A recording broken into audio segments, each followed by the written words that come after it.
جیسا کہ آپ کے علم میں ہے کہ تحریک منہاج القرآن کے زیر اہتمام دنیا کا سب سے بڑا اعتکاف حرمین شریفین کے بعد لاہور سٹی میں کیا جاتا ہے، جو کہ شیخ الاسلام ڈاکٹر محمد طاہر القادری کی میت میں ہوتا ہے۔ اسی طرح رحمانیہ مسجد طارق روڈ میں تحریک منہاج القرآن کراچی کے زیر اہتمام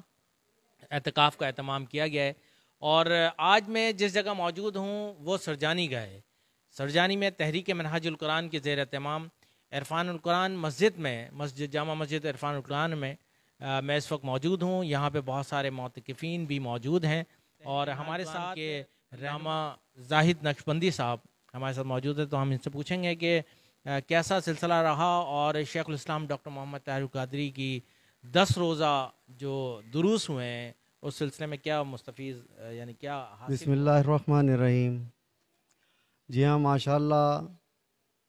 اللہ تبارک و تعالیٰ کے فضل و کرم سے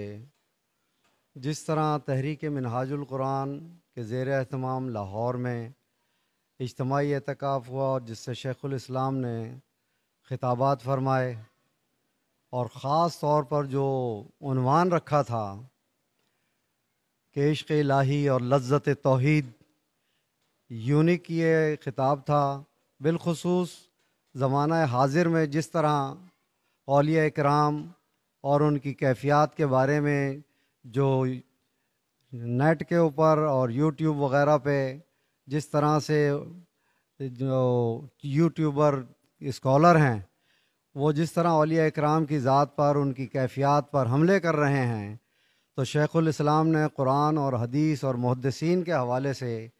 اور ان کیفیات کو باضابطہ اسلام کا اثاثہ قرار دیا کہ دین کا حقیقی اثاثہ یہ ہے۔ اور اسی طرح ہم نے بھی سرجانی ٹاؤن میں عرفان القرآن مسجد کے اندر ان کے ان دروس کا اہتمام کیا تھا،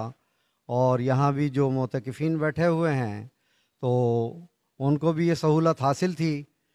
تو بہت سے لوگ جو ہے خاص طور سے جنہوں نے اس کو سنا ہے وہ اس سے بہت محظوظ ہوئے ہیں، اور الحمدللہ اس بار پچھلی دفعہ سے بہت بہتر انتظامات تھے، اور بالخصوص تحریک منہاج القرآن کی طرف سے یہاں الحمدللہ سیر و افطار کا بھی کافی حد تک اہتمام کیا گیا۔ تو اس طرح ہم گریجولی اپ گریڈنگ کی طرف اچھے سے بہتری کی طرف جا رہے ہیں۔ انتظامات میں بھی ہماری کوشش ہے کہ بہتر سے بہتر ہوتے جائیں، معتکفین کو سہولتیں بھی زیادہ سے زیادہ ملتی رہیں اور ان کی روحانی تربیت کا بھی زیادہ سے زیادہ اہتمام ہوتا رہے، اور یہ تحریک منہاج القرآن ہی کا خاصہ ہے۔ اس کے علاوہ یہ ہے کہ ہم تراویح کے بعد جو تراویح میں تلاوت ہوتی ہے تو اس حوالے سے بھی قرآن فہمی کے حوالے سے جو خاص باتیں ہوتی ہیں ان کو بھی بیان کرتے ہیں، اور اسی طرح عصر کے بعد حدیث مبارکہ کے حوالے سے جو شیخ الاسلام کی منہاج السوی ہے اس حوالے سے بھی، اور فجر کے بعد بھی اس کا درس بھی ہوتا ہے۔ تو اس طرح کوشش یہ ہوتی ہے کہ لوگوں کو قرون اولیٰ اور اللہ اور اس کے رسول کے کلام سے جوڑا جائے، نہ کہ اپنے واقعات سے یا اپنے مریدوں کے واقعات سے یا اپنے حال احوال سے۔ تو اس حوالے سے کوشش یہ ہے کہ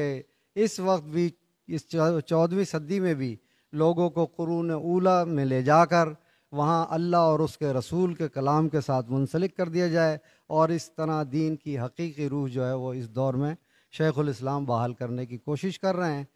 تو انہی کے دست و بازو بن کر ہماری بھی کوشش ہوتی ہے کہ جہاں تک بھی ہو ان کے ساتھ قدم ملا کر آگے احسان و شکر ہے کہ تحریک منہاج القرآن کہ جو اپنے ایک مشن ہے، اور اس مشن کے اندر جو رہ کر ایک محدود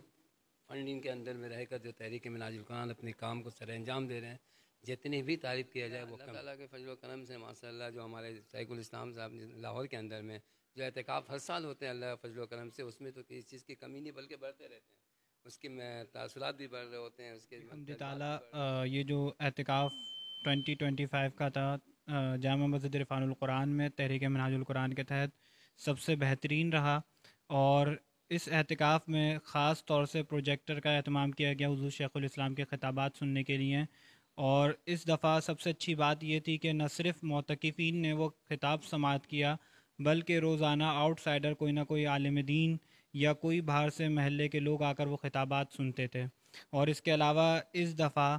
بحمد تعالیٰ تحریک منہاج القرآن کی طرف سے سحر اور افطار کا اہتمام کیا گیا، جو کہ بخوبی یہاں منتظمین نے سر انجام دیا۔ اور اس کے علاوہ ہمارے جو یہاں ٹوٹل معتکفین جنہوں نے اعتکاف کی سعادت حاصل کی ہے، ان کی تعداد ٹوٹل 8 تھی، اور جس میں ان کا پورا باضابطہ ایک شیڈیول تھا، اور جس میں انہوں نے جو حضور شیخ الاسلام نے ان کو روحانی تعلیمات دیں، اور بالخصوص یہ نوجوانوں کے لیے ایک سبق تھا، کیونکہ آج کل کے نوجوانوں میں اولیاء کرام سے دوری پائی جاتی تھی۔ تو حضور شیخ الاسلام نے آج کے نوجوان کو اس دور سے جوڑ دیا کہ جب اولیاء کرام دروس دیا کرتے تھے اور ایک اخلاقی تربیت ہوتی تھی۔ تو اللہ کا یہ بڑا احسان ہے کہ اللہ تعالیٰ نے ہمیں تحریک منہاج القرآن میں خدمت کی سعادت بخشی، اور بہت سے نوجوان، اور اس دفعہ بڑی خوشی ہوئی ہے کہ بہت سے نوجوان جو تھے منسلک ہوئے ہیں، اور سارے انتظامیہ کا جو کام سر انجام دے رہے تھے وہ نوجوان ہی تھے، اور یہی وجہ تھی کہ وہ حضور شیخ الاسلام کے خطابات بھی سماعت فرما رہے بہت تھے۔ آسان ہے کہ ہم اسی محلے میں رہتا ہوں، یہ ہماری ہی مسجد ہے، اور یہ جو اس دفعہ انتظامات کیے تھے مسجد انتظامیہ نے یا مرکز نے، بہت اچھے تھے۔ ہم لوگ بہت سیٹسفائی ہیں، اس میں بہت اچھے خطابات ہوئے ہیں، اچھی تربیت ہوئی ہے، اور اللہ سے امید کرتے ہیں کہ اللہ تبارک تعالیٰ آئندہ بھی ہمارے لیے کوئی رہنمائی کا اچھا اسباب مہیا فرمائے گا۔ يا نبي سلام عليك،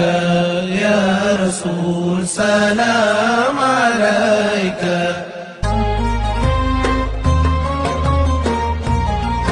يا رسول الله صلوات الله عليك. السلام عليك أيها النبي ورحمة الله وبركاته. السلام عليك أيها النبي. موجود ہیں اس وقت فلسطین فاؤنڈیشن کے جنرل سیکرٹری جناب ڈاکٹر صابر ابو مریم، وہ یہاں تشریف لائے اور انہوں نے یہاں پر وزٹ کیا مسجد کا، اور معتکفین کو بھی دیکھا، اور آج ہم ان سے ویڈیو لینا چاہیں گے کہ وہ کیا کہیں گے، یہاں کے ان کو کیسا لگا اور کیا پیغام دیں گے۔ بسم اللہ الرحمن الرحیم۔ آج یہاں جامعہ رحمانیہ کے اندر کراچی میں جو کہ اعتکاف کا انتظام کیا گیا ہے ہمارے تحریک منہاج القرآن کی طرف سے، میں ان کے چیئرمین مسعود عثمانی صاحب سے ملا ہوں، اسی طرح ظفر اقبال صاحب سے، الیاس مغل صاحب اور دیگر ساتھیوں کے ساتھ یہاں ملاقات ہوئی، اور خاص طور پر معتکفین جو یہاں پر تشریف فرما ہیں۔ میں سمجھتا ہوں کہ یہ بڑا ایک روح پرور ایک اجتماع ہے کہ جہاں پر جو ہمیں یہاں پر معلومات ملی ہیں کہ نماز اور مختلف عبادات کے بعد جو کہ فرائض ہیں، اس کے بعد یہاں پر وہ نشست کا اہتمام کیا جاتا ہے، اور توحید، اور خاص طور پر جو پیچھے آپ کو وہ نظر بھی آ رہا ہے کہ عشق الہی اور عشق توحید سے متعلق جو عناوین ترتیب دیے گئے ہیں، میں سمجھ